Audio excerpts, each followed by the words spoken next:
त्यांच्याकडे ते असिस्टंट म्हणून काम करतात, परंतु हा जो काही मीडियावरती फेक मेसेज गेला त्या मेसेज बाबत आपण त्यांच्याकडून जाणून घेणार आहोत. सर काय नक्की याबाबत सत्यता आहे? पहिल्यांदा तुम्ही जर बोलले की साहिल डोंगरे माझे असिस्टंट, असिस्टंट हा वेगळा पार्ट असतो. ते माझ्याकडे येतात, माझ्या झेरॉक्स आणणे, चहा आणणे, काही छोटं मोठं काम सांगेल तेवढं आणणे, अशा प्रकारचे ते काम करतात. म्हणजे सर मी तुमच्याकडे आलो, काहीतरी शिकायचं आहे, मग आपण त्यांना वेलकम केलेलं आहे.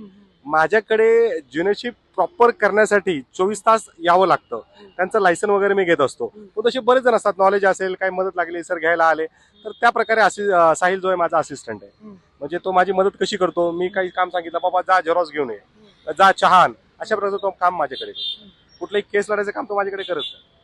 म्हणजे जी लिगल केसेस लिगली कुठलंही काम त्याला सांगत नाही. केस लढायचं काम मी त्याला सांगत नाही.